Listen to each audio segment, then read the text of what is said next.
আজকে আমি কাতল মাছ রান্না করব।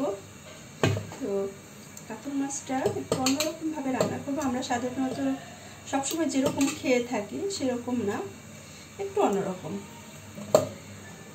কারণ একই রকম রান্না কিন্তু আমাদের ভালো লাগে না, তাই না?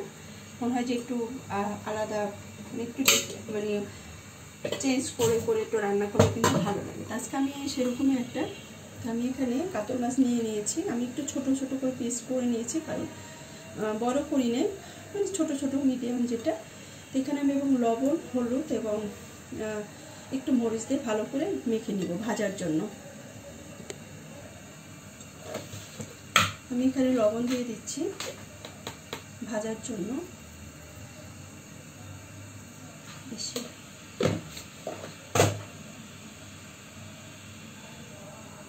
হলুদ,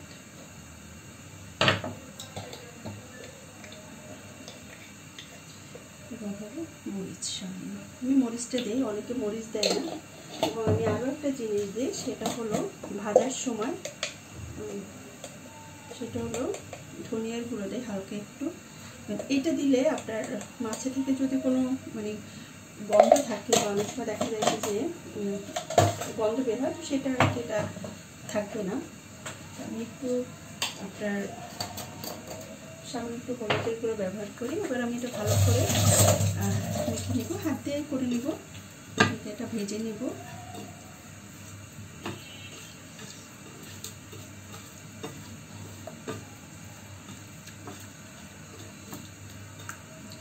এবার আমি এটা ভেজে নিব।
এবার যে মশলাটা আমি দেবো, এখানে হলো আপনার সরিষা বাটা। এখানে কালো সরিষা এবং সাদা সরিষা মিক্স করে আমি বেটেছি। তার সাথে হলো কাঁচামরিচ দিয়েছি, দুইটা কাঁচামরিচ দিয়েছি, এবং একটা হলো আপনার শুকনো মরিচ দিয়েছি, এবং হলো একটু আদা এবং একটু রসুন, অল্প সামান্য, সব কিছু দিয়ে আমি ভালো করে এটা পাটায় বেটে নিয়েছি। এখন আমি এই জিনিসটা দিয়ে দেবো, দিয়ে একটু ভালো করে কষিয়ে নিব।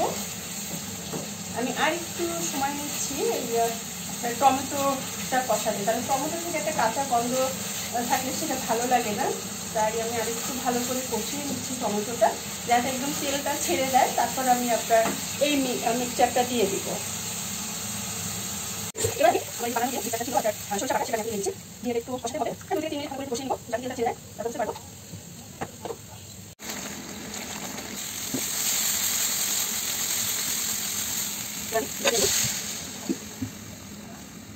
খুবই বেশি মাছ আলু দিয়েছি, ভাজা আলু ভেজেছি, তেল দিয়ে মাংস দিব সাথে।